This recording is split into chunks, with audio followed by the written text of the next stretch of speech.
Hello friends, एक नए blog में आप सभी लोगों का स्वागत करते हैं। इस ब्लॉग में हम चर्चा करेंगे पास्ट परफेक्ट कंटीन्यूअस टेंस की। पिछले ब्लॉग्स में हम प्रेजेंट टेंस कंप्लीट कर चुके हैं। पास्ट टेंस के 3 भागों पर चर्चा हो चुकी है और चौथा पास्ट परफेक्ट कंटीन्यूअस टेंस जो कि पास्ट टेंस का आखिरी चैप्टर है, इसमें हम चर्चा आज करेंगे। तो सबसे पहले इंट्रोड्यूस करवाते हैं कि आप कैसे पहचान करोगे कि ये सेंटेंस जो है वो किस टेंस का है। तो पास्ट परफेक्ट कंटीन्यूअस टेंस की पहचान ये होती है, जिन हिंदी वाक्यों के अंत में रहा था, रही थी, रहे थे और समय दिया रहे, वे वाक्य पास्ट परफेक्ट कंटीन्यूअस टेंस के होते हैं। जिन हिंदी वाक्यों के अंत में रहा था, रही थी, रहे थे प्लस समय दिया रहे, वे वाक्य पास्ट परफेक्ट कंटीन्यूअस टेंस के होते हैं। इसकी हेल्पिंग वर्ब होती है हैड बीन। हेल्पिंग वर्ब क्या होती है? Had been. मेन वर्ब में आईएनजी लगाते हैं। सबसे पहले सिंपल सेंटेंस। सिंपल सेंटेंस का फार्मूला क्या होता है? समय पर पहले चर्चा कर लेते हैं। समय 2 तरीके का होता है, एक निश्चित समय और एक अनिश्चित समय।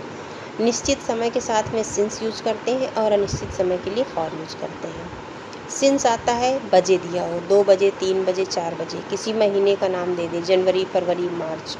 किसी दिन का नाम दे दे, रविवार, सोमवार, मंगलवार, या सुबह, दोपहर, शाम। ये होता है निश्चित समय। अनिश्चित समय वो होता है जैसे 2 घंटे 3 घंटे से पढ़ रहा है, या 2 महीने 1 महीने से, या 2 साल 3 साल से। ये होता है अनिश्चित समय।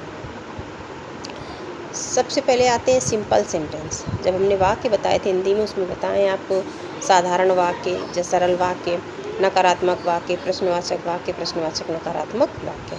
तो साधारण वाक्य या सरल वाक्य, इसमें सबसे पहले लिखते हैं subject plus helping verb plus main verb में ING plus object plus other verb.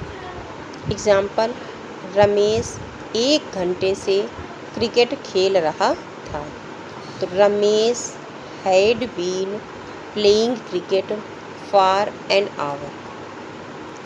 Mohan सुबह से रो रहा था। तो Mohan had been weeping since morning. मेरे पिताजी 2019 से इस स्कूल में पढ़ा रहे थे। तो my father had been teaching in this school since 2019। समझ में आया? सिंपल सेंटेंस समझ में आ गए। चाहे सब्जेक्ट सिंगुलर हो या प्लूरल हो, सिर्फ इसकी एक ही हेल्पिंग वर्ब होती है और वो होती है हैड बीन। ठीक। एक लड़की 3 दिन से खाना खा रही थी। तो एक girl had been eating food for 3 days। ठीक है ना? तुम सुबह से छत पर दौड़ रहे थे। तो you had been running on the roof since morning। ये हो गए सिंपल वाक्य। अब अगले स्टेप पे आते हैं नकारात्मक वाक्य में। अगले स्टेप में किस में आते हैं? नकारात्मक वाक्य। तो जिन हिंदी वाक्यों के अंत में नहीं जिन वाक्यों में होता है उन्हें नकारात्मक वाक्य कहते हैं।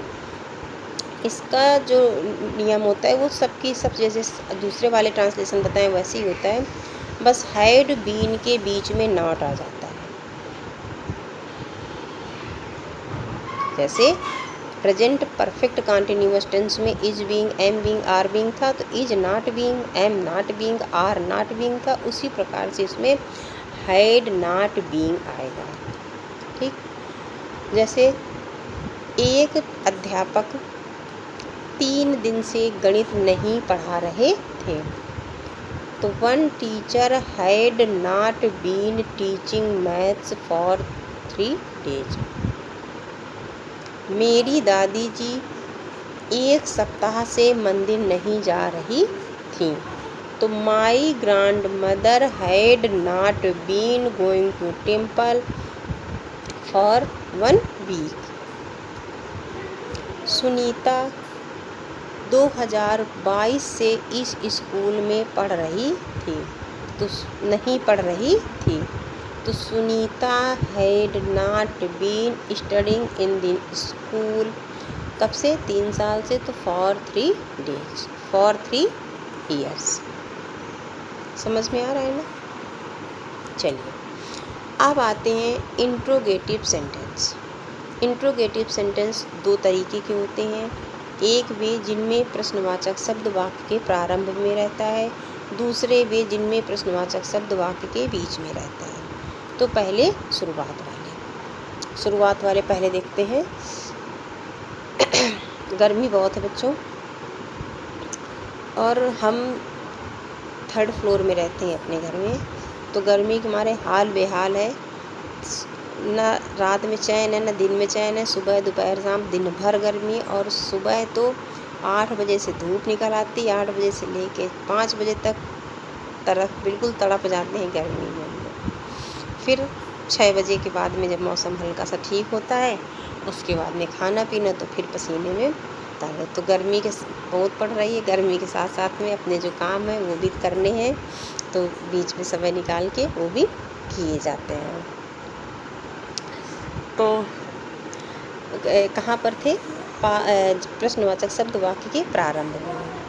किसी भी तरीके का सेंटेंस हो, अगर प्रश्नवाचक शब्द वाक्य के प्रारंभ में है तो कभी भी उसकी इंग्लिश नहीं लिखी जाती, उसकी जगह पर हेल्पिंग वर्ब लिखी जाती है। अब जब इस सेंटेंस में हेल्पिंग वर्ब 2 होती हैं, मतलब 2 अक्षर की होती है, 2 शब्द की होती है। हैड बीन, तो एक पहले लिख देंगे, फिर सब्जेक्ट लिखेंगे, फिर बीन लिखेंगे। ठीक, जैसे क्या रमाकांति 3 दिन से खाना नहीं बन क्या रमाकांति 3 दिन से खाना बना रही थी? तो had Ramakanti been cooking food for 3 days. मैं सुबह से अपना पाठ याद कर रहा था, तो क्या मैं सुबह से अपना पाठ याद कर रहा था? तो had I been learning my lesson since morning. ये प्रश्नवाचक वाक्य हैं, केवल नकारात्मक नहीं है। क्या एक कुत्ता रात से भौंक रहा था? तो had a dog been barking since night. अब जब प्रश्नवाचक शब्द वाक्य के बीच में है, तो सबसे पहले उसी की अंग्रेजी लिखते हैं। जैसे तुम सोमवार से स्कूल क्यों जा रहे थे? तो सबसे पहले क्योंकि, तो व्हाई, फिर helping verb had you been going to school since Monday. Monika 1 सप्ताह से क्रिकेट क्यों खेल रही थी? तो why had Monika been playing cricket for 1 week. ये तो हो गया आपका जब क्वेश्चन वर्ड बीच में है। अब प्रश्नवाचक नकारात्मक वाक्य यानी इंट्रोगेटिव निगेटिव सेंटेंस, ये भी 2 तरीके के होते हैं। पहले वे जिनमें प्रश्नवाचक शब्द वाक्य के प्रारंभ में होता है, और दूसरे वे जो प्रश्नवाचक शब्द वाक्य के बीच में होता है। एग्जाम्पल के लिए, क्या प्रियंका 1 सप्ताह से स्कूल नहीं आ रही थी? तो हैड प्रियंका नॉट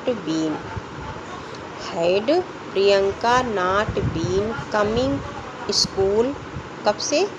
3 दिन से, तो फॉर 3 डेज। क्या आकांक्षा 1 सप्ताह से खाना नहीं खा रही थी? तो had Akanksha not been eating food for 1 week. क्या तुम्हारे दादाजी 2 महीने से बाजार नहीं जा रहे थे? तो had your grandfather not been going to market for 2 month. समझ में आ गया? अब जब प्रश्नवाचक शब्द वाक्य के बीच में हो, तो सबसे पहले प्रश्नवाचक शब्द की अंग्रेजी, फिर हेल्पिंग वर्ब, फिर सब्जेक्ट, फिर नॉट, फिर बीन, फिर ऑब्जेक्ट, फिर अदर वर्ड्स। सुनीता 2 दिन से स्कूल क्यों नहीं जा रही थी? तो why had Sunita not been going to school for 2 days। धोबी 1 महीने से कपड़े क्यों नहीं धो रहे थे। तो why had washerman not washing clothes for 1 month। तुम 2022 से स्कूल क्यों नहीं जा रहे थे। तो why had you not been going to school since 2022। तो इस तरीके से ये हमारा चैप्टर टॉपिक ये हमारा कंप्लीट होता है। इस टॉपिक में हमने क्या पढ़ा, पास्ट परफेक्ट कॉन्टिन्यूअस टेंस, जिसकी सहायक क्रिया होती है हैड बीन। पहचान होती है जिन हिंदी वाक्यों के अंत में रहा था, रही थी, रहे थे आदि शब्द आते हैं, वे वाक्य पास्ट परफेक्ट कॉन्टिन्यूअस टेंस के होते हैं। हेल्पिंग वर्ब होती है हैड बीन, नॉट वाले में हैड नॉट बीन लिखते हैं, मेन वर्ब में आईएनजी लगाते हैं। अगर क्वेश्चन वर्ड पहले होता है तो उसकी इंग्लिश नहीं लिखते, उसकी जगह पर सबसे पहले हेल्पिंग वर्ब लिखते हैं। अगर क्वेश्चन वर्ड बीच में है तो सबसे पहले उसी की लिखेंगे अंग्रेजी, फिर सहायक क्रिया लिखेंगे हैड, फिर कर्ता, फिर नॉट, फिर बीन, फिर ऑब्जेक्ट, फिर अदर वर्ड्स। तो अगर आप हमारे चैनल में नए हैं तो प्लीज़ हमारे चैनल को सब्सक्राइब करें, लाइक करें, वीडियोज़ को शेयर करें। मिलते हैं एक नए ब्लॉग में एक नई जानकारी के साथ। तब तक के लिए गुड बाय।